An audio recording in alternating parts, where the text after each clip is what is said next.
And good afternoon, or good morning, or good evening, depending on where you are around the world. I am Marcus Holmes, and I am the HR Passion Guy, and I'm excited to bring you another installment of Passion Fridays. And this week, we are celebrating National Public Service Recognition Week, where we recognize those that serve in public service on the federal, state, and local levels. And so today I have a few inspiring guests, some extraordinary humans with me.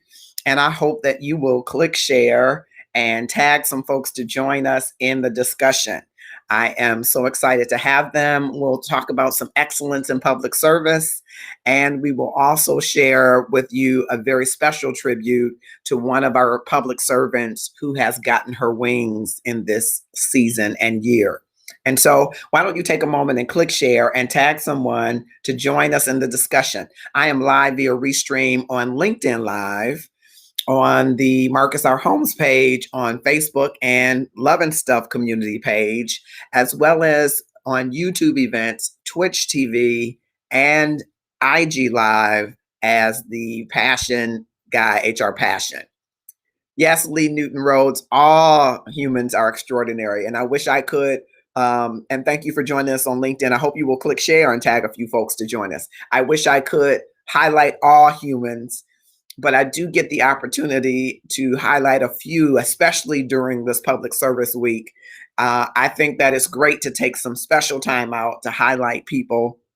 And I will share a little bit from our sitting president's proclamation for this week. Just, I think it captures the sentiment that I hope that you will walk away with as well. So right before I do that, I just want to check across platforms to make sure that we are live on all of the platforms. Of course, we are on LinkedIn because Lee Newton Rhodes has joined us, and I hope that he will click share. I am just going to check across the Facebook platform just to make sure that everything is going well. And I hope that you will do the same, that you will share this. Looks like we're on the Marcus R. Holmes page. Fantastic.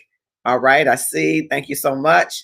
And let's look at the Love and Stuff page there on Facebook. I see that we are live on YouTube events. So thanks. A lot of our overseas friends watch the YouTube. And so while this public service recognition might be somewhat foreign, pardon the pun, to you, it's something that you might implement in your own country if you don't have a similar type of celebration, where you highlight those that who have been called, those that have been called to public service. All right, looks like we're live everywhere. And if you're on IG, please drop in the comments so that those comments can populate here as well. Thank you so much for sharing, and join Lee and me sharing with everybody within your circle of influence. 5 of your closest connections or Facebook friends or friends on YouTube or Twitch TV or IG, and 5 of your more popular ones so that they can join in this celebration. And so I'm going to read a little bit from the proclamation, and then I'm going to bring on our first guest. So click share while I am doing that. From that proclamation that our president, Joseph Robinette Biden Jr., has authored or has written in support of this celebration, I'll read just 2 small parts of it. He says, in the face of unprecedented challenges this past year, America's dedicated public servants have risen to the moment, bringing strength, healing, and hope to their communities and to our nation. Our public servants are a living reminder that here in America, we take care of one another and leave no one behind. As we work to defeat the pandemic and rebuild our community, it is more important than ever to recognize and reflect upon both our collective loss and our collective resilience. During Public Service Recognition Week, we celebrate and thank our public servants at the local, state, and federal levels who exemplify dedication to the common ground. Public servants are the lifeblood of our democracy, he writes. They are our researchers and scientists, our frontline workers, our educators, our first responders, our elected officials, and our military service members, among countless others. They are ordinary Americans who answer the call to do extraordinary things, giving us their time and, in some cases, risking or giving their lives to make life better for us all. And so I am excited to bring on our first guest, who is now the Associate Director of the Housing and Revitalization Department, where they ensure access to decent and affordable housing options in thriving neighborhoods across the city. That department sustains and grows neighborhoods that are inclusive of quality, affordable housing opportunities for all, and economic opportunity through management of federal housing, economic, and community development funding, steering local housing policy, and maintaining and creating mixed income and mixed use housing opportunities through transformational developments by leveraging public and private partnerships. And so help me welcome with us Valeria Miller, who is joining us, and I am excited to have her here, joining us here live. All right, we're going to have Valeria with us in 1 second.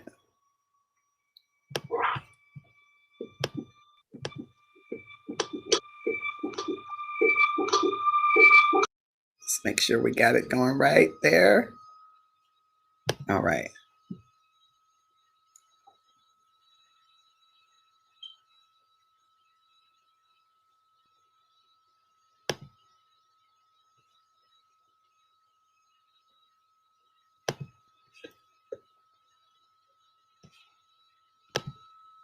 Okay, is Valeria with us?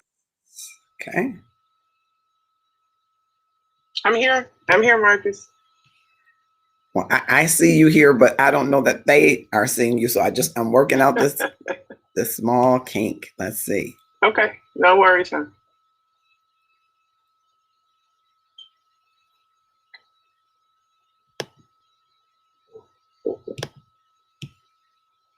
Right.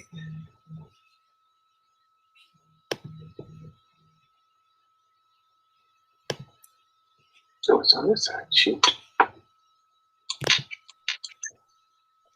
Okay, Valeria, can you hear us? Can we hear you?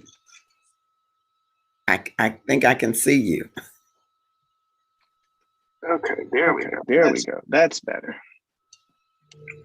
And I want to make sure that they can hear you. Can you hear me? Oh.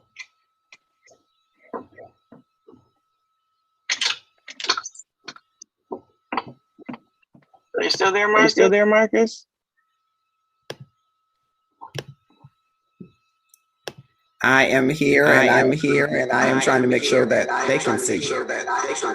Okay.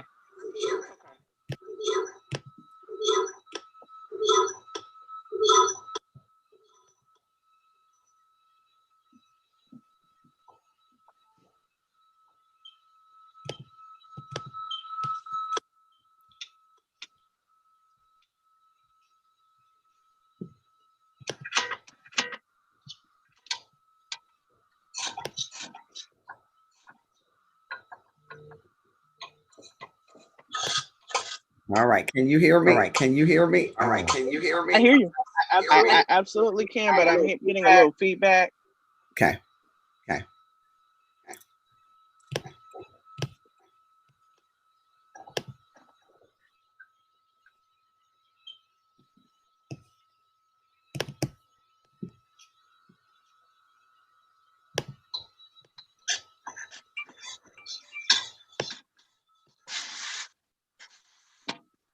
All right. Are you still able to hear me? I am. It's just a little feedback that's going on, but I do hear you. Yes. Yeah, I'm hearing the same feedback. I'm trying to work it out.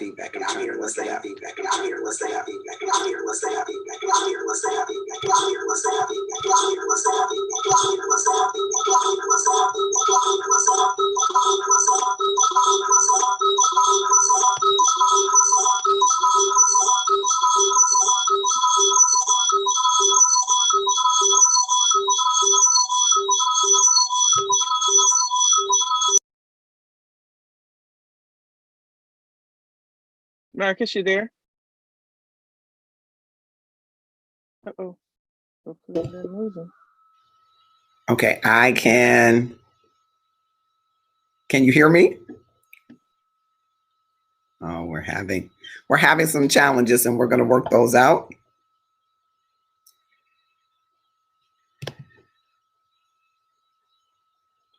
Let's see.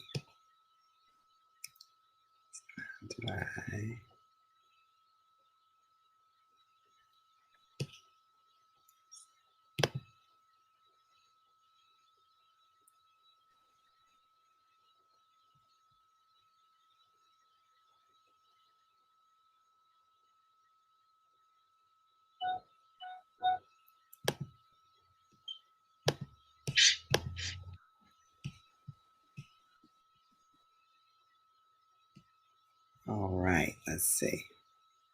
I got this.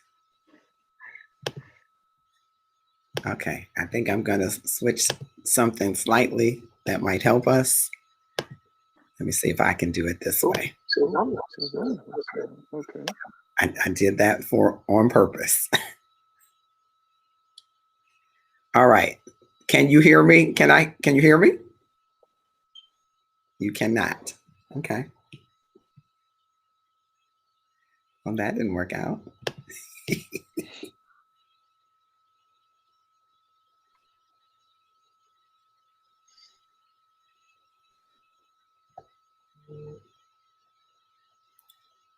All right.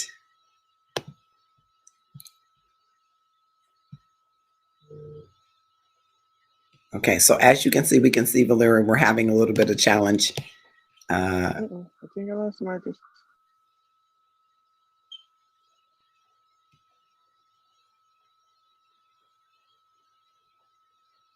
Right. I'm back in, I think.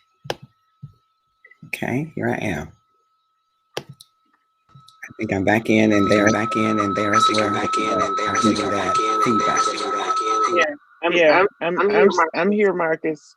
But yeah, the feedback continues. I'm not sure what's. I wanted to make sure it wasn't on my end, but I don't have any other devices connected, so. Okay. All right. Well, making sure that there aren't any other. Let's make sure.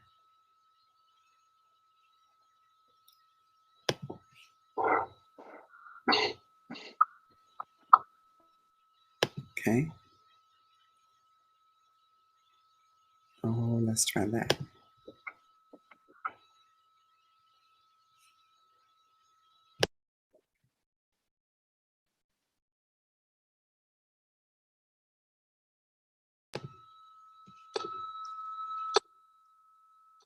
There's that feedback again. Yeah.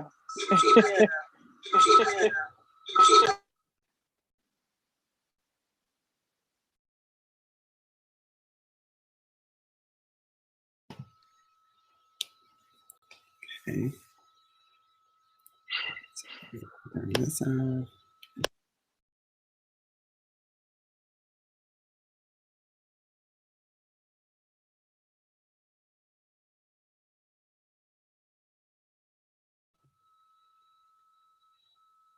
I wonder is that. Wonder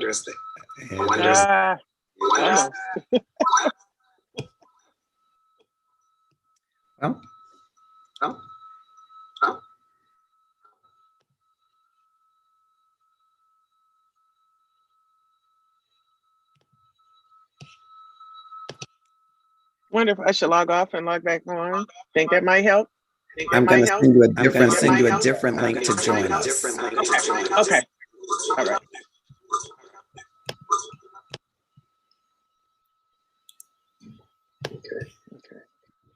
As you can see, Val is with us. We're going to get her in a slightly different way. That way we can get both her and Sam to join us. All right. Thank you for your patience. I know it's been a rough moment, but we're going to get Val in. And thank you, Jamie Ringo. Thank you, MD, for joining us. Thank you, Lee Newton. I appreciate it.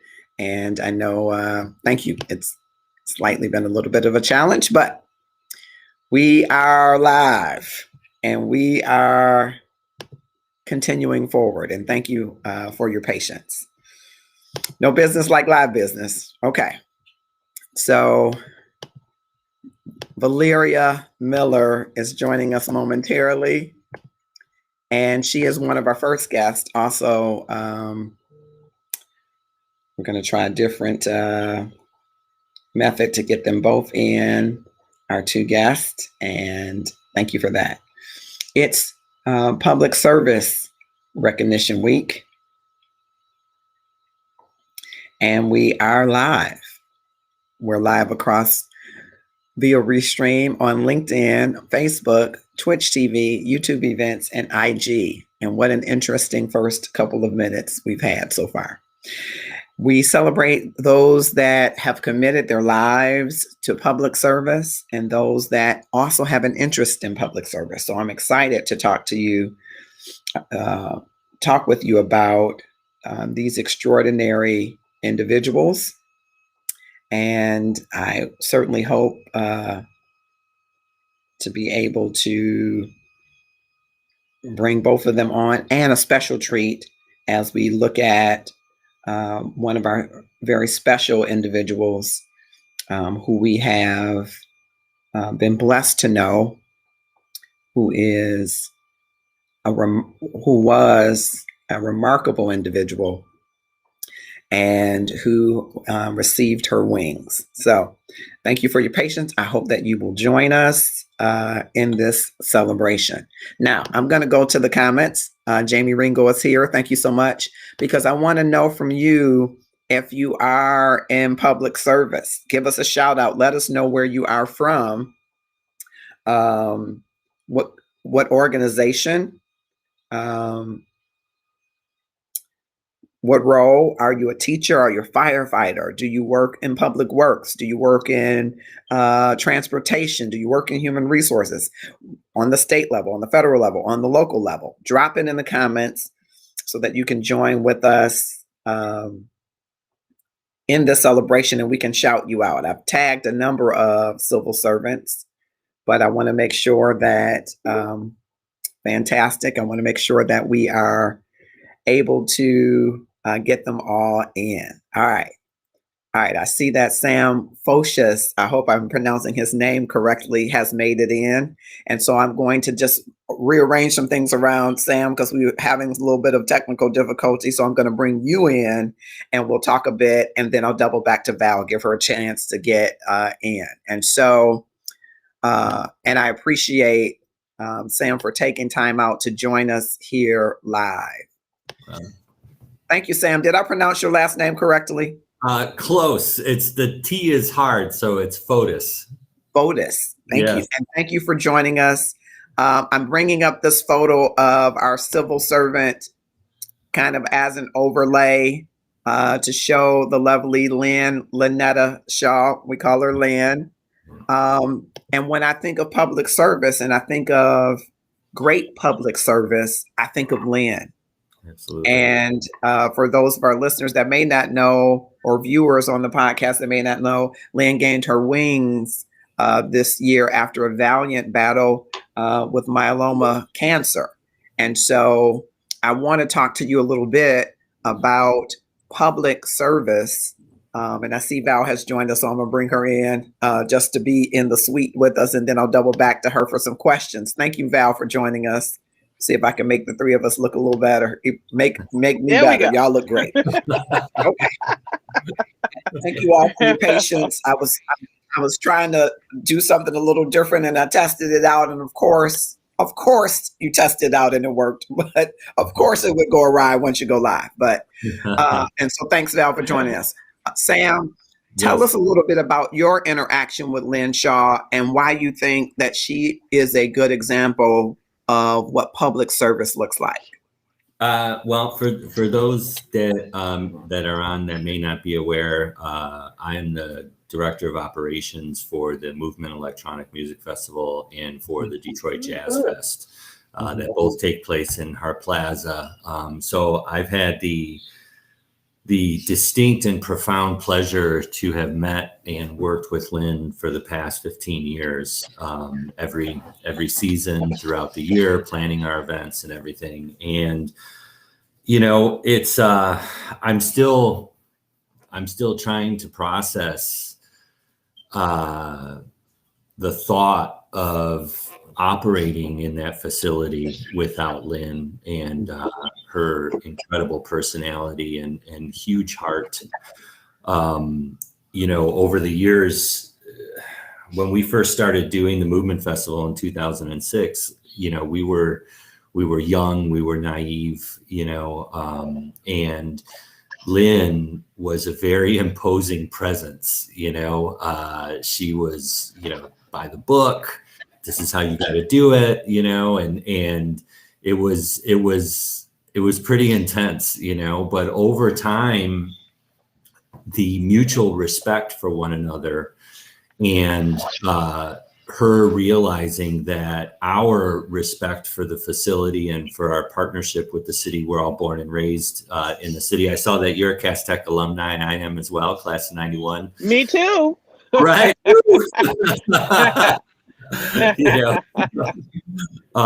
You know, so it's just over time, this relationship developed, and, you know, spending, you know, the beginning of the summer with Movement and then the end of the summer with Jazz Fest kind of bookending and, you know, the stories and the hard times with rain and evacuations, you know, and having to deal with, you know, certain obstacles or javelins that kind of came our way, you know, and her guidance and you know, and having to deal, I'm getting on, and her supervision and her ability to, you know, just kind of know, I'm just going to make sure my stuff's turned down here. And, you know, beyond that, as our relationship kind of blossomed and grew stronger and everything, you know, she really became like a very powerful, like, for lack of a better term, like den mother to all of us down there, our crews that worked both events. And, you know, we had private jokes that we shared and, you know, nicknames for everybody. And just, you know, I can't even, you know, it's beyond public service, you know, her friendship and guidance and, you know, understanding. My father had multiple myeloma too, and he passed in 2019. And he went into the hospital while I was loading out Jazz Fest that year. And then he passed a couple of weeks after that. And, you know, knowing what I knew with my father and what I know she was dealing with, and she never stopped being like so strong, you know, and uplifting. And I would be on calls with her, and, you know, I would break down because I miss my dad, and she would just sit there and listen to me. Yeah. I want to jump in and give you a minute to let that settle in. I know it's still fresh for you, and I can tell how much you care about Lynn. And just to lighten it a little bit now, I started at Cass, but I couldn't hang. I ended up graduating from Murray Wright, but that's okay. I think I have love for both. So I thought I'd use a little laughter in there. But some of what you have shared is, I think, quintessential, Sam, about public service. We are pretty rules-based, right? And we do kind of hover over our assets and people kind of like a mother hen might. And we are always working to be empathetic, to listen to the concerns and cares of our partners and vendors and employees and citizenry. And we're always trying to create an environment for excellence. And I think those are the themes I heard in what you said, that I know I can say amen if this were church to embody of Lynn, because that is who she was. Lynn had an indomitable spirit about pressing and persevering and being resilient. And those are all, I think, core values, though not named officially our core values, but I see that in Lynn as a legacy. It's a treasure trove that we should spring forward. I see it also in Val Miller. So I just wanted to lighten that up, because I can tell that you really had the Lynn experience. I call it the Lynn experience, because you and you should tell us a little bit more about the Movement Festival for those that don't know. But for me, I felt, Sam, like a rock star every time I went down there. You know, I was the HR for recreation, and I felt like a rock star because Lynn walked me through. Okay, we got to get Mr. Holmes a seat. Okay, Mr. Holmes is right this way. And I'm like, well, I'm a star. I guess I should dress up if I'm coming down to these events. She had a way of making you feel and be the most important person in whatever it was. And I call it the Lynn experience. She is an angel. And that's, if I can carry something forward of her, I think I'm going to work on giving people the Marcus experience, where they're like, I want more of that experience, because that's how Lynn was. It was never, it was always my pleasure to be with her, but she made it feel like it was her privilege to be with you. Absolutely. And so I love that about her. And so I just wanted to infuse a little bit about that. But tell us a little bit more about your interactions with Lynn, if you can. Yeah, absolutely. I mean, like multiple myeloma connections. I have a brother who is a multiple myeloma survivor, so I understand her listening to the stories and hearing the stories. But tell us more about Lynn and more about the Movement Festival. Well, you know, like I said, we were pretty, well, we're younger than I am now. I'll just put it that way. When we first started, you know, doing the event, and, you know, she was really, once she realized that, you know, our hearts were in it, and, you know, because obviously the festival had some troubled years in the first few years in its various incarnations that it had been through. And after the first couple of years, she really went out of her way to take us under her wing, and to explain to us the various dynamics within the city departments, you know, how to navigate, you know, permitting processes, and you know, because at the time, and there wasn't a very cohesive kind of conduit of how a large scale of an event could navigate through the city, you know. So her wealth of knowledge and relationships within the city, because, you know, Lynn was kind of like a stealth bomber, you know what I mean? Like, she operated over there, and, you know, not a lot of people really knew who she was or knew what she did, you know, but she held the keys to the kingdom, you know, in regards to a profound amount of knowledge, and relationships, outstanding relationships with so many events-based people in the city. And, you know, the real kind of doers in the various departments, all the other people that you don't see, the guys from general services department, and the guys from engineering department, and guys from the electrical department, like how to solve problems, who to call, like at 11:30 p.m. on a Sunday night on a holiday weekend when there's a problem, you know. And it just, you know, I can't, it's just so many instances. I could go on for hours of just various times that she had the right tool for the job, the right key for the door, the right name for the problem, you know. And it's just, that is to me a true representation, somebody that is not only prepared to have a solution for problems as they arise. And you know, when you're dealing with a huge international event with tens of thousands, if not hundreds of thousands of people down there, you know, and all of the potential things that could happen, you know, being able to maintain like a cool, you know, I mean, she really helped me, you know, learn how to deal with stress, you know, and to take a breath and, you know, have a minute to think and then create a solution, you know. And I owe so much of my professional career path and how people look at me now as a, you know, confident, calm, you know, solid kind of event producer because of, you know, her guidance through so many situations in those early years. And you know, having, you know, when you go to somebody and then they have, oh yeah, I got you here. Look, here's the person you called. They'll be here in 20 minutes. You know what I mean? Like the sense of ease and stillness is it's irreplaceable, you know? And so she was like a Swiss Army knife of knowledge and ability and, you know, and then at the same time, if you needed a hug, you know what I mean? Like she would just come up to you in the middle of the plaza because she'd be watching us on the cameras, you know, trying to fiddle with something or you know, and I turn around, she'd be standing there because she was so quiet, like walking. Hey, and she goes, "You need a hug, bro."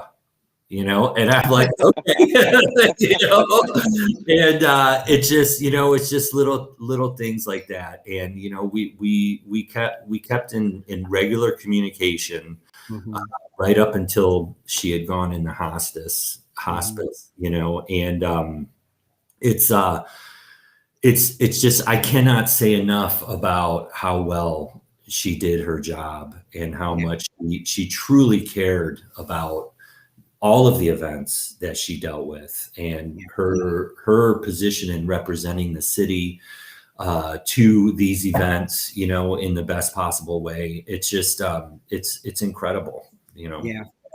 Thank you for sharing that. And before we get to you telling us a little bit more about the Movement Festival, I'm going to pivot. You said something about a Swiss Army knife. Well, Valeria isn't a Swiss Army knife, but she is a force to be reckoned with. And Lynn started, you know, in with the city in 1992.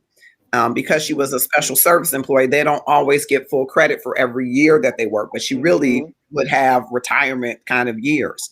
And so Val Miller also has over 25 years. She started as a junior accountant with the city and is now an associate director in the department. This is what public service looks like. We've got people that are forces to be reckoned with. So I want to talk to you a little bit, Valeria, about that. And I'm gonna double back to you, Sam, but I just want to go to the comments and welcome Adrian Green and Linda Phillips and Damon Tatum, Jamie Ringo, who's from DDOT Transportation. Thank you. If you're in public service, drop it in the comments, whichever platform you're on.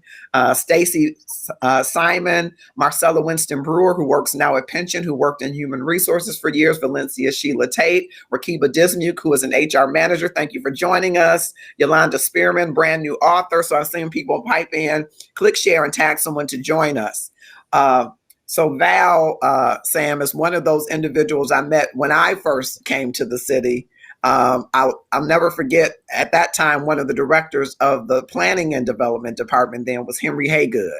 Okay. And we got in the elevator together and he said, well, how's it going? I said, I'm not so sure yet. He said, well, remember this, you will always have fun.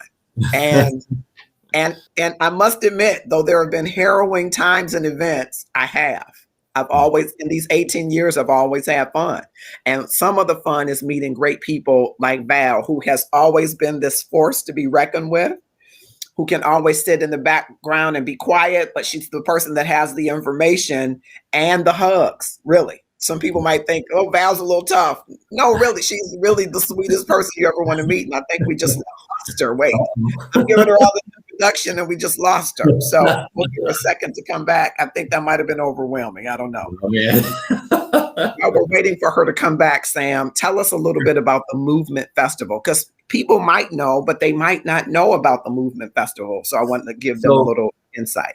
For those that may or may not be aware on the, oh, there she is. Do we want to hop to Val or you want me to continue? Go ahead.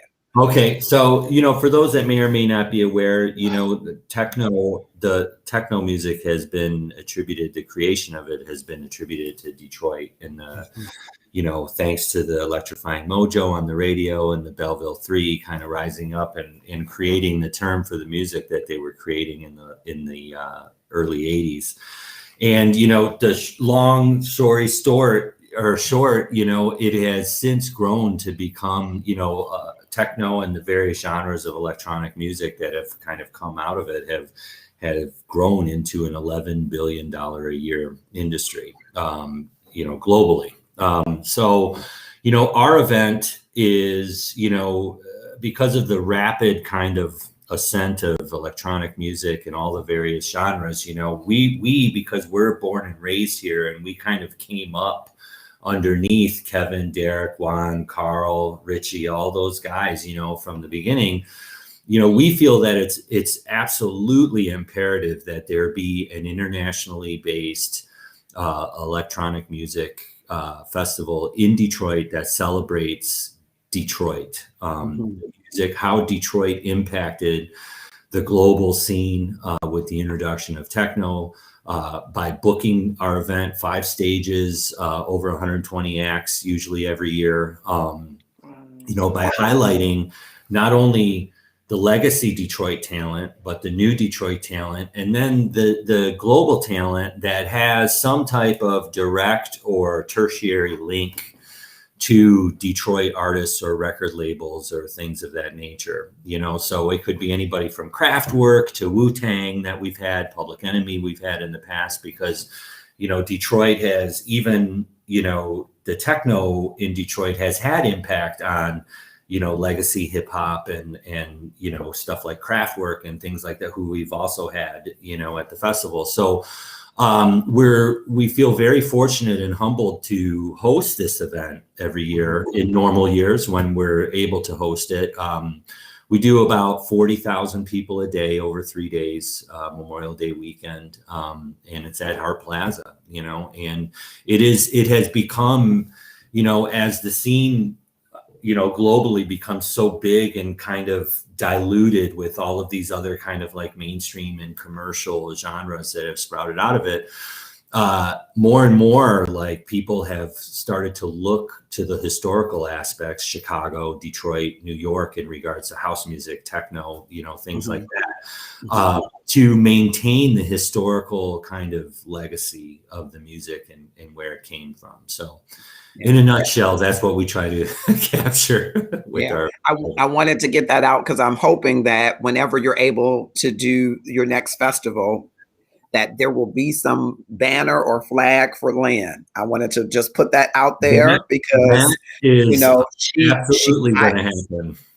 She was the reason that I even knew about the Movement Festival. She said, you got to come down and see this. And so I went down. Whenever Lynn says you got to come down, my appetite is wet. So I had to go.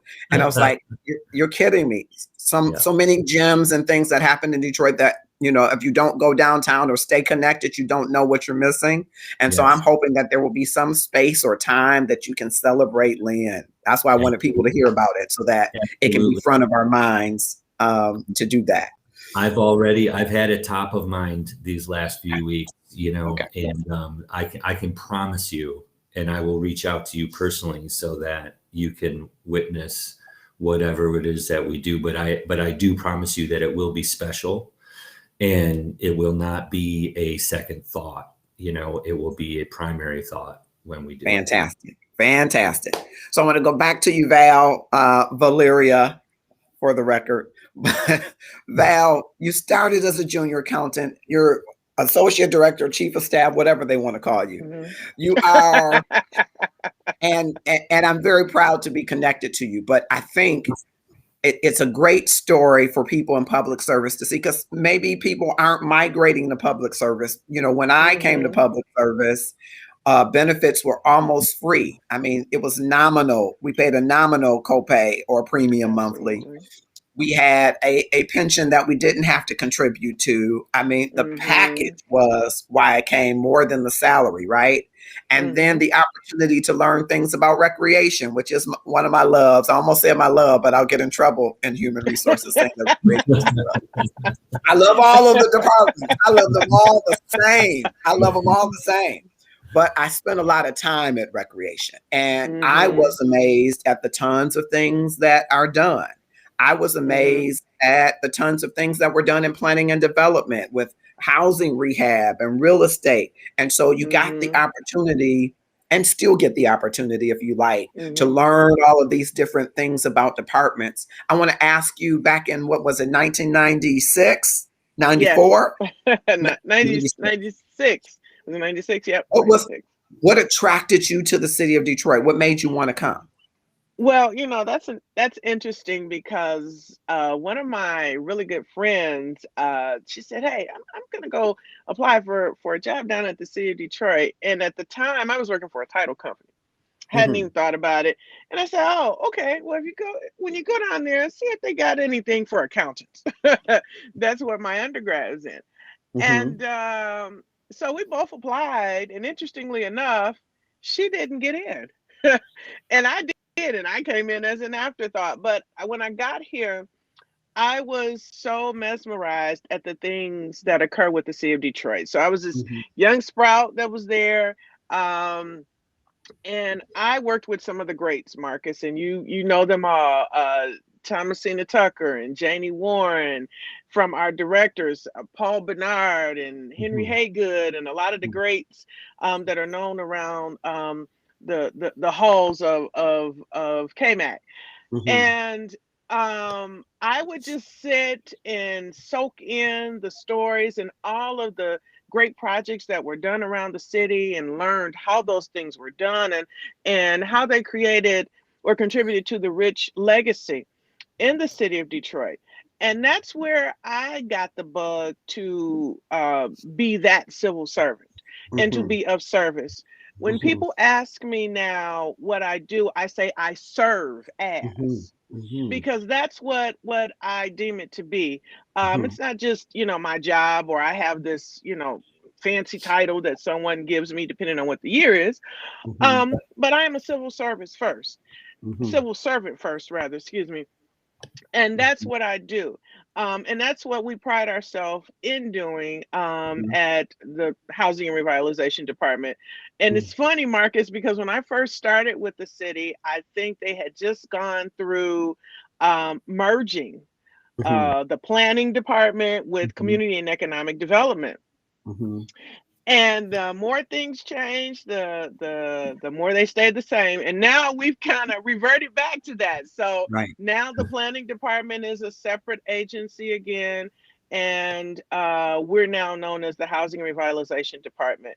But we have a number of great initiatives that are going on. And most recently with the pandemic, last year, we really jumped into civil service, just full speed with providing COVID response. The city, who normally partners with many nonprofits and homeless shelters to provide services for the community, we took on that work directly. We became a service provider in that regard. So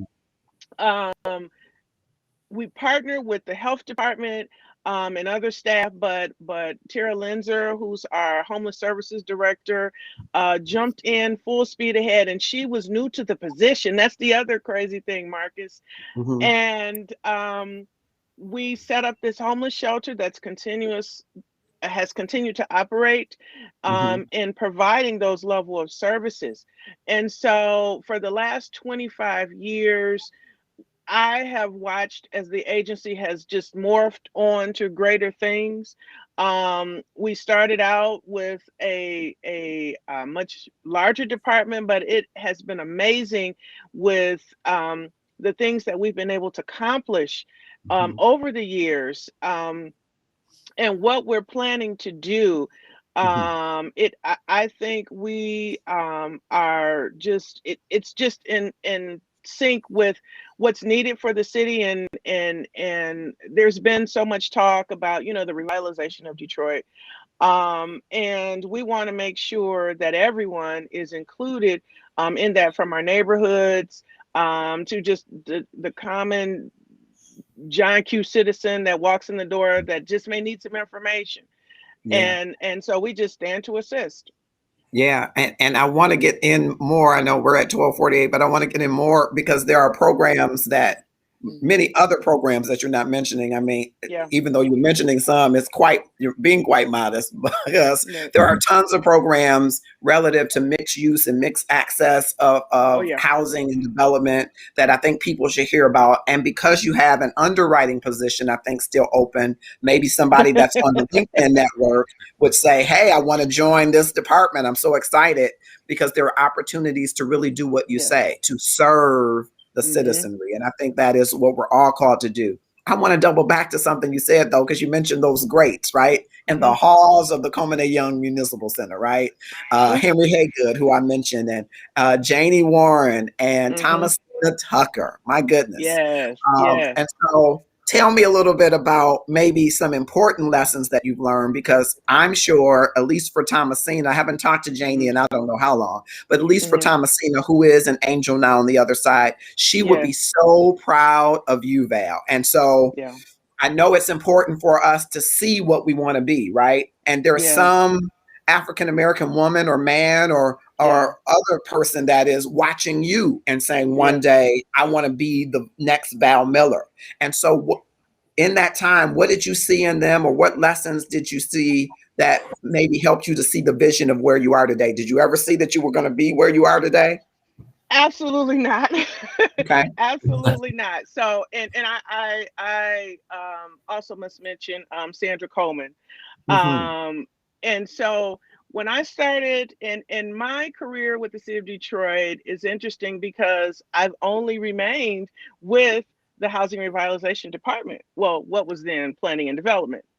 And as you mentioned, I started out as junior accountant, and we would have these daily caucuses, and they were so informal. It's like, I wander into Thomasina's office, or I wander into Sandra's office, and you know how you sit there if you were a kid and you sit there and hear the stories of, the elders in your family or something, and they'd share these great stories about things that they've done and how they've managed projects and how they have just remained plugged in with their teams, and how it was so vital and important to establish those relationships and make sure that the team knew that how important that they are.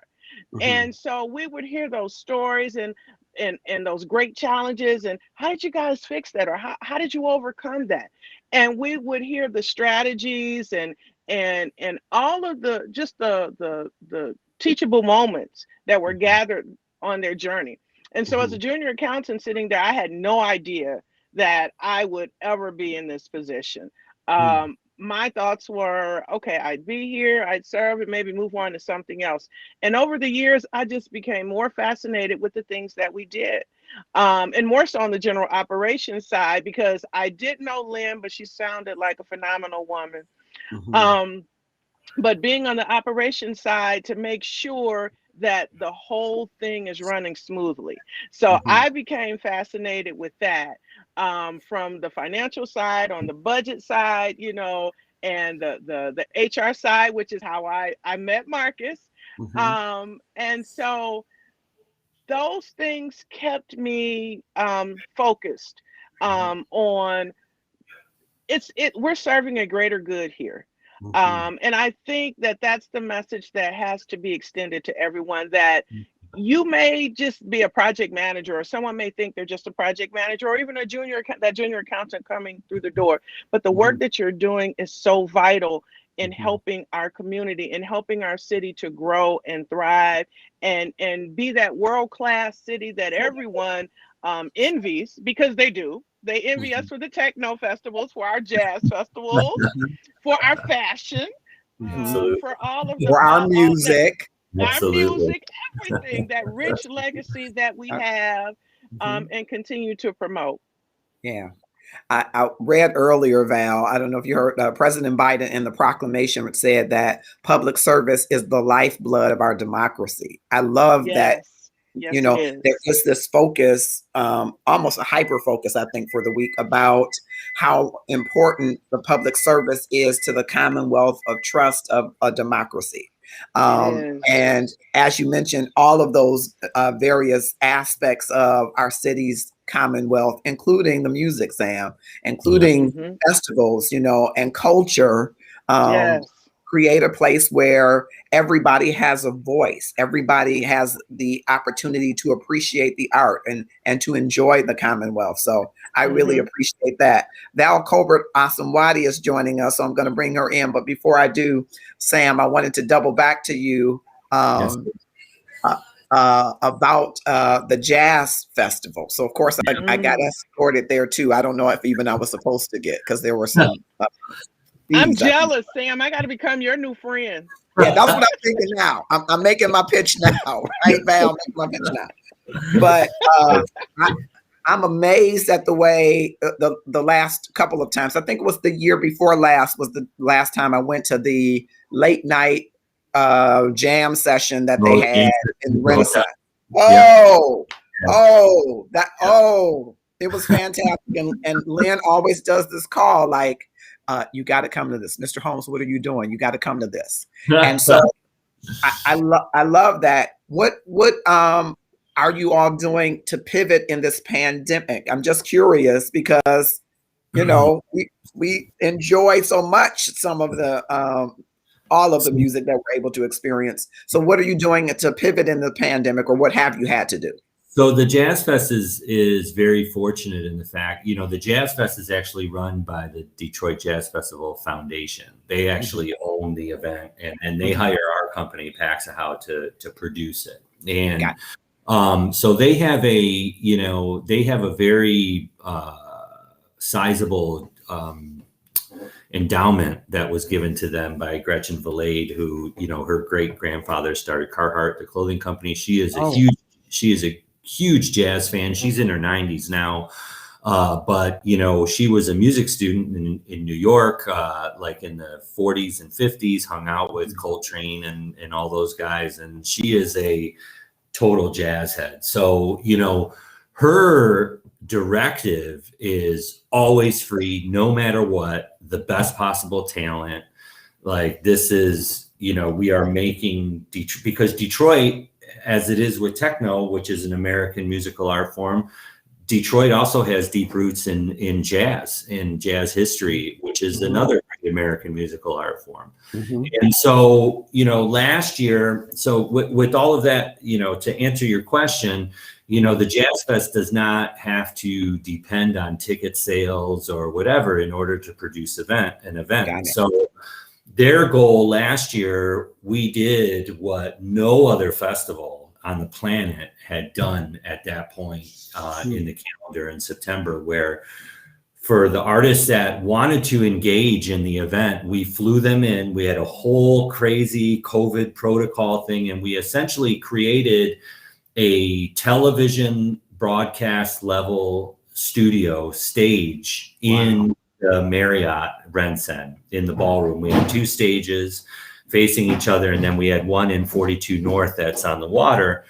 And so we had, you know, Pharoah Saunders, we had, you know, all of the artists that wanted to come in, and it was a live broadcast done for free through various, it was on the city's Channel 10, it was on YouTube, it was on Detroit Public Television, it was on Fox 2, it was on WDET, it was, you know, through all the festival channels, and it was live. It wasn't pre-recorded or anything, you know. There were show directors, and we had all this stuff, and you know, it was at the time, it was incredibly profound, because like I had said, not in Hollywood, not in New York, not anywhere was a project of that magnitude taken on and executed, where the actual artists were coming and there were crews of people, and then it was being broadcast live and for free, you know. And so we have that template now. We know we can do it. We've got the technology on lock. We've got the relationships on lock. So, you know, in a worst case scenario, you know, that's that's what's going to happen. You know what I mean? But luckily we're finally trending in a positive direction here, it seems like. And so, we'll see. Time will tell. I mean, obviously with any event that we do, safety is always the number one, the pinnacle item. So, we just got to keep our eye on things and see how it goes. Yeah. And with the movement festival, because that would be coming up pretty soon. So what is the plan? We already, back in February, we pushed to 2022. Got it.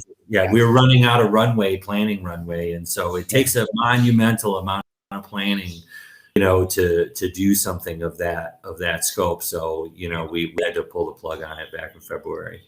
Got it. Thank you for that. I want to double back to you, Val, and ask you, because there is somewhat a war on talent, right? Because what has happened, the landscape has become global, right? Because people can do hybrid or people can do remote work. So some of the work that other companies might offer, we're now in competition with more than just people in our region. We're in competition with people in the world about positions. What would you articulate is the lure, is the reason that people should be drawn to public service? Oh, wow. So we have, first off, we have some amazing talent in HRD. And we've recruited people from all over the country. But one of the great things about the city of Detroit, and we get this all of the time, even from our major funder, which is HUD, is that the city of Detroit is always on the cusp of something new and exciting. And we're oftentimes viewed as that model city for things because we have some of the greatest planners, and our program staff are working with just some unique talent in our community, and they're coming up with innovative ways to address some of the social concerns in our area. And to be a part of that is unmatched. And with Detroit growing exponentially and all of the exciting things we have going on here, it is a great opportunity for just being that sponge and soaking up all of those great lessons, learning some of the just the awesome talent that's here from our community partners. And a lot of the greats that I mentioned are still at it and doing great things in the city. They haven't gone into retirement, and they're still serving as mentors. And so I would really encourage that young man or that young woman that is, including those who have left the city, to consider taking a look back and step back into Detroit, particularly the city of Detroit, because we have some great things that are coming up. And we're engaged in some awesome projects currently. And there's one young lady on our team. She, I think, was working somewhere on the East Coast and felt compelled to come back to Detroit because she'd heard some great things that were going on here. And there's so many others that we have attracted. But Marcus, you're absolutely right. With just so many opportunities around the country, it is a battle attracting that young junior accountant sprout to the city of Detroit, and recognizing that civil service is an awesome job and it is rewarding to the soul, not just your pockets. And I think people have to get back to that, is finding that things that gives you those positive vibrations and knowing you're giving back to the community, as well as just, making ends meet. I love that you said public service is rewarding to the soul. I love that. I think we're going to use that we got to use that in some campaign stuff somewhere. All right. I'm going to see if I can get, now, Val, I don't see your face. Val, can you hear us, Val Colbert?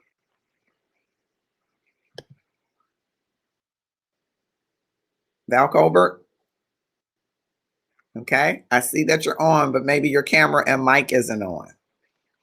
So I'm going to come back to that. Val? Hello? No? Okay.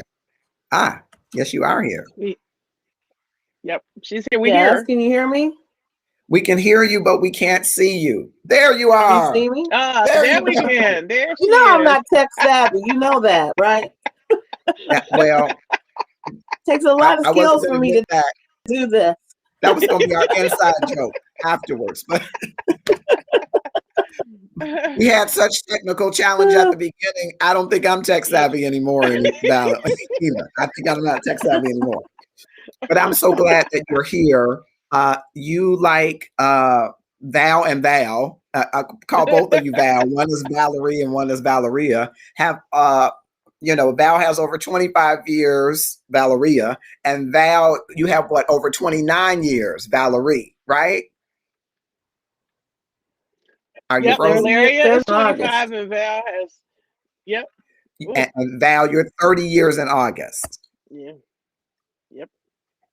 And so you were with us last celebration, and I want to ask again, because it's a war on talent right now, right? More companies are realizing that they can do a lot of their work from home. What would you say about engaging people to join the ranks of public service? I would just have to really echo what Val was saying. And hi, Val.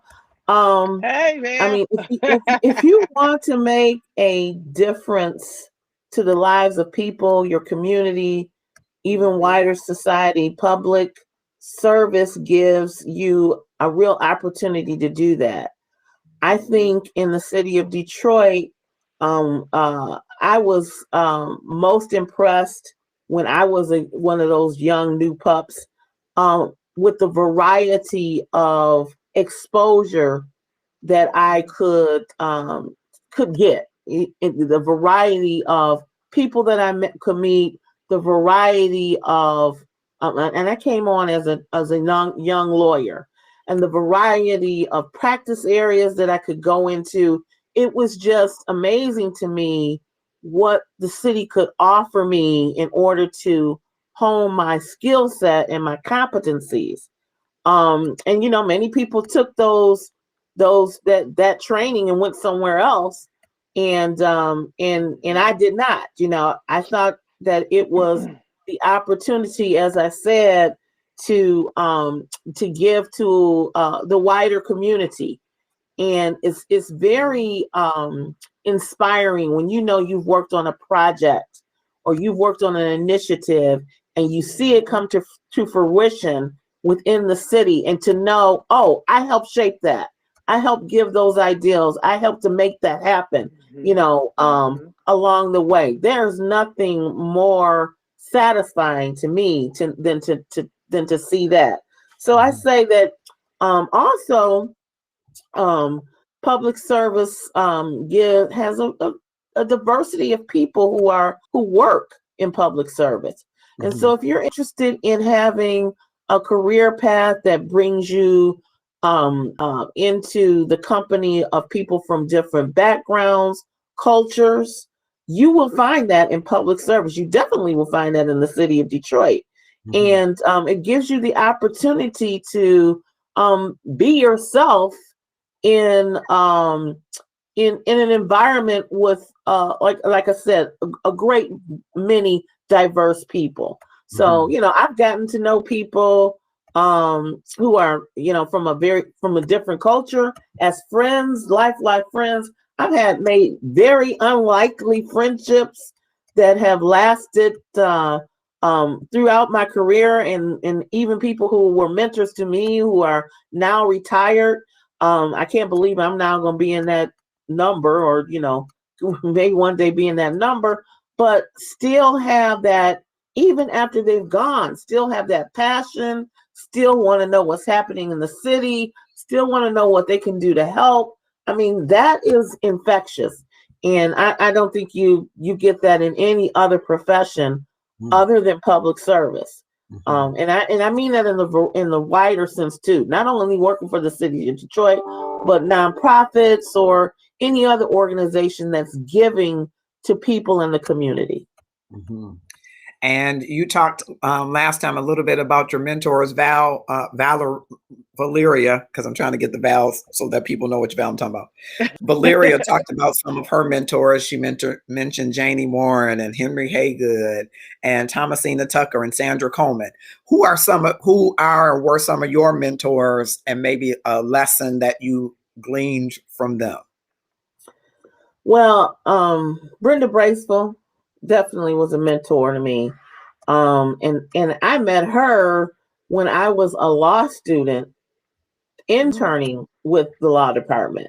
Mm-hmm. And she just was a breath of fresh air to me. I mean, she was always trying to bring you into the process, you know, helping you to learn, asking is there, leaving the door open for questions, you know, taking her with you with her to court cases, or, you know, whatever it is that would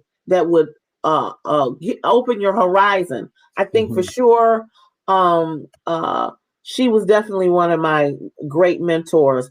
Deborah Ross Adams, who was really who I worked under my first year as a legal intern. She was just fantastic to me. She just was like, I want this to be the best experience that you can get. Terry Renshaw, who was also one of my bosses. And I would also say one of my mentors, Barbara Wise Johnson, I think is a mentor, which she mentored me in the area, which, you know, I'm now entrenched in more so than in the employment law side, but I'm entrenched in the side of labor. I learned a great deal from her and Roger Cheeks. He was a mentor. Just so many people along the way who helped me to understand the city, understand processes, understand the area that I was practicing in. Just tons of people along the way, and I try to play that forward myself. Yeah, I was going to say, I didn't say it in the beginning, that you are the deputy director for labor relations, so that people know that, and handle negotiations of all kinds of contracts. How many do we have? 46? How many contracts do we have in the city? We now have, we don't have 46 anymore, but we have about 35 contracts. Okay, all right. 35 still a big number. It's a lot for your team to have to manage and negotiate and ameliorate, I think I want to say, because you got so many different issues that you all have to deal with through the grievance process and negotiation process. So hats off to you. I love that you say you try to pass it down, and you do more than try. So, you know, in full disclosure, as you have gleaned from Brenda, you have given to me and other professionals like me. So I'm not sure I'm going to make it to the 30 years. We'll see. I'm planning to live till I'm 90, but I'm not sure I'm going to make it to 30 years with the City of Detroit. I'm going to keep my options open, but you are a shining light. You and Val are shining lights that are closer to the end of a tunnel to say, keep coming this way, keep coming this way, keep on, keep bringing the light. So listen, Marcus, I didn't think I was going to do 30 either. Yeah. So, and I'm going to tell you, I had the offers to leave. Yeah. And I never did. I never did leave because I felt the work was much more fulfilling, and it offered me a really good life balance too. Work-life balance, working for the city. You know, I was a single mom after, you know, a divorce, and it just gave me the opportunity to do certain things with my kid that I would not have been able to do, I know, on the private end of things. So I said that I had a 5-year plan, and 5 years turned to 10 years, and then 10 to 15. And, you know, then I said, oh, I might as well vest. And then I vested. And then I said, well, I'll wait for 25. And then 25 came, and I said, well, I guess I can make 30. So, yeah, I'll talk to you. We'll see.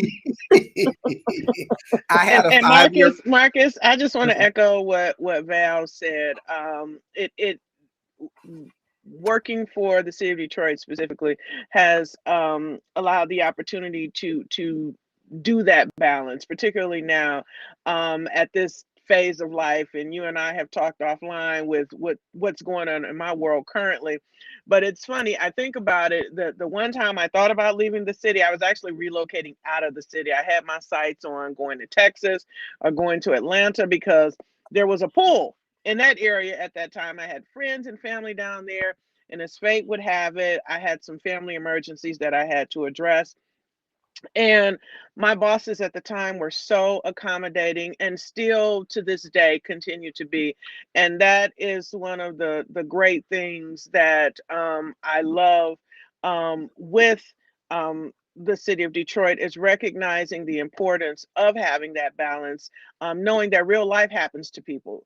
Yes, we have a job to perform, but real life happens, and giving us the flexibility of being able to manage both um, correctly. Yeah. Yeah. I had a 5-year plan, and then I had a vesting plan, and then I had a, well, I'm It sounds having like fun Val's. plan. So, I continue to, I do continue to enjoy the work, and it is meaningful work. And you're right, it is great life balance. And all of those, I think we could probably elevate and highlight a bit more as we're Yes, trying to bring other people absolutely. on board. Yeah. So bankruptcy happened, right? And reduction in force happened. And even after that, you decided to stay. What factored into that deciding to stay? I'm just curious. Well, it was, we had a lot of downturns before actually even bankruptcy. Which, I there was a point when I was like, I don't know if I can make it, but I did. I think it's because one thing, being in the labor field, we were able to, even though some things were out of our control, because of the EM and because of who they brought in to negotiate things during bankruptcy, we still were valuable to the voice of our employees. Even though we were management, we were valuable to the voice of our employees. There are a lot of things that didn't happen because we were saying they shouldn't happen. And so that's kind of what kept me going, because I felt like I was being a voice to our employees. Even though I was a management, on the management team, I believe that I was a voice to our employees. You can't go but so far. And so then you just try to take a stance and be persuasive. And so a lot of things could have been done differently. And I'm not saying that, bankruptcy was not a walk in the park for anybody who was an employee for the city of Detroit. But when we were negotiating contracts, when we were talking about reorganizations and all of that stuff, if we have the wisdom of the years that I had there to say that's just not going to work, and have the reputation of people that would listen to you. So, I had kind of earned the reputation that people listen to me. So, that's one of the reasons, Okay. And what about you, Valeria? I would echo what Val said. Being that sometimes sole voice in the room. There was a lot of change going on in my department, as you know, Marcus. We were one of the restructured agencies, and what was birthed out of the bankruptcy, as I mentioned, was the separation of the planning department from HRD. And so and in my instance, there was a very small group of us that remained from, we call ourselves the legacy staff. But I just echo what Brenda said. I'm sorry, what Val said, that it was vital, I think, to continue to remain and be that voice for us, because they were starting fresh, they were starting new, and to have that historic perspective of things. Of yeah, we tried that before, but yeah, it didn't work so well. And here's why. And I think that there were those who appreciated those perspectives, and they were so needed, but also to be the voice just for the people, for the staff that was there, and try to impart that message that we're in this together. We're going to go through this together, because I was a part of it as well. Although I was part of the supervisory team or the management team, I also had to go through this restructuring. And there were no guarantees for anybody. And so I was just grateful for the opportunity and thankful that I was there, because, as Val mentioned, I think things could have gone a different direction, but for some of us that remained, that was able to impart that legacy information there that proved to be valuable to the department and the city at large. Yeah. And as we get ready to wrap up, I want to just across all platforms thank everybody who has joined us and come through, whether you've been on YouTube events or IG live, if you've been on Twitch TV, if you've been on Facebook or LinkedIn Live. We're talking with Sam Fotis, Valerie Colbert-Osamwadi, and Valeria Miller on this national recognition of Public Service Week. Our president, Joseph Robinette Biden Jr., says that public service is the lifeblood of the democracy. And so we wanted to highlight that, especially with our angel, Lynn Shaw, who gained her wings this year and is now an angel, I say, on the balcony of heaven, cheering us on to continue to escort people to the stage and continue to be a mother hen and keep everybody playing by the rules as she would have it no other way.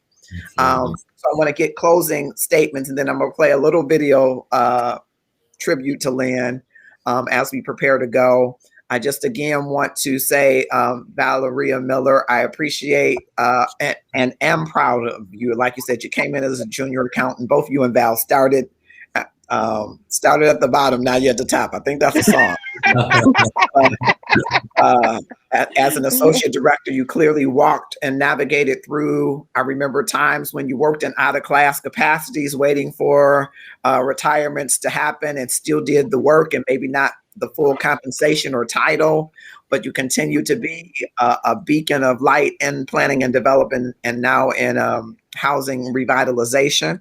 And so thank you so much. I hope that there are other people watching you and saying, I want to be Val one day, and that they will get the opportunity to talk to you. I am a big proponent of us having some employee resource groups and affinity groups where you all as mentors can share that space with other people that are coming in, but we'll see if some of that comes to fruition. So I want to thank you for that. Any closing remark that you want to give, Valeria, to those that may be watching, or someone that's considering a life in public service?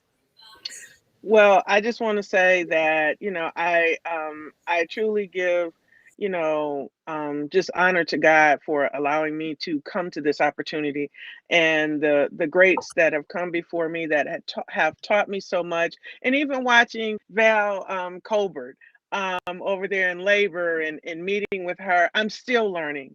This is it really is refreshing for the soul to continue to be of service, to know that you are making a positive impact. Um, um, if I was in church, Marcus, the word speaks of leaving that great legacy. Mm-hmm. And that is my intent on the city of Detroit, to make sure I leave a positive footprint that that people can really look back and say, she tried, she tried, she gave it her all. And that's my intent. And I just pray that I can share that spirit with others that are coming up that may be watching me. I may not even know. But I'm grateful for this opportunity. I really am. And thank you, Marcus, for including me today. Thank you for being here with us. And Val Colbert-Osamwadi, thank you so much for being a voice for the voiceless. being an ardent litigator, being a brilliant mind, and being a soft place to land for the countless times that I have ideas and venting moments that I need to share. And thank you for just being a listening ear to many across many departments of ways that we might better engage our workforce. So thank you for that. And thank you for what both you and Val are portraits of public service. I think I may just use that in a post, some pictures. Here's what public service excellence looks like. So thank you for that. Any closing words?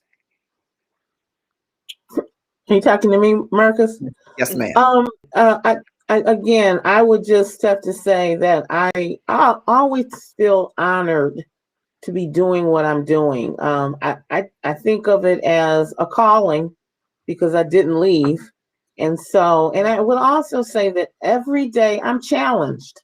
And that's one of the reasons why I didn't leave, because every day I'm challenged with something new happens that you haven't experienced before, almost every day. And so that keeps your mind working. That keeps your creativity going. It keeps you kind of like humbled, because sometimes when you're at that 29, 30, 25 mark or whatever, you think you know it all. And then comes something that's like, oh, I guess I really don't, and it helps you to continue to build those bridges of communications for problem solving that, that some people don't have that opportunity to do. So I would say that, for me, public service has been a lifelong ability to learn new skills, to enhance my skills and competencies, and network, and I network with folks that are giving to me, that are younger than me, that are giving me skills that I wasn't even aware, or learning the new trends and all of that kind of stuff. That comes from people who are younger and newer in the civil service game, and they are actually teaching me new skills. So I love that about the job. So I just say, if you want to make a difference in your community, if you want to shape yourself in a way in which you are constantly growing and giving, there is no better place to do that than in public service. Thank you for that. And then Sam, as we prepare to play just a brief clip of Lynn's tribute, you have a different perspective because you have had the opportunity to work with us in public service, so being a partner to us. What from your experience with Lynn or others might you say that you hope others will carry forward in public service? First of all, thank you for having me on here, Marcus. I really appreciate it. But listening to the stories here today, it just reinforces how incredibly profound it is to see people giving their lives to help people in a municipality, and how everybody does their service. It is hard to see it, and I don't think many people how many individuals like these two amazing women and yourself it takes to run a city like this, the size of the city of Detroit. So that y'all deal with so much crazy stuff on a daily basis, and I just want to say, as someone who's was born and raised in the city and does business in the city every day, like, you are appreciated. What you do is appreciated, and thank you so much for your service. Like, you are, it's just incredible, and I just I appreciate it every day. I do. So thank you very much. And I want to thank you all as we go to a close. Like I say, Val, Sam, are two of my favorite people in civil service. And sometimes I say, when I'm getting ready to leave, in my mind, I'm going to go have a conversation with one of them, because they always talk me off the ledge. And I don't know if that's a good thing or not, but I'm going to say it's good. I'm going to say it's good. But what I have is amassed a support system of great people. I've amassed a knowledge about some things I never thought that I would want to learn or need to learn. And I've built a professional acumen, I believe, that could carry me anywhere around the globe just from being in the city of Detroit. As Val said, there are new things every day, new experiences that you could take and go in private practice or take and go to other organizations that they say, wow, you did that. And sometimes when you're writing down the things that you've done, you're like, I did that, because you just be amazed at the number of opportunities that you would have being in civil service. So whether those of you that are watching are on the federal, state, county, or local level, and you are serving, whether you are a teacher, a deputy director of a department like these two wonderful ladies, or if you are an events coordinator extraordinaire like Lynn Shaw was, happy National Public Service Recognition Week to you. Keep serving, keep working, keep the faith, and keep sharing with what our citizens deserve, and that is excellence. I leave you with this small clip of Lynn Shaw, who gained her wings this year. She was a event coordinator with the Recreation Now General Services Department, and I'll just say events services extraordinaire. Be good to yourselves and have a grateful weekend.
Thank you.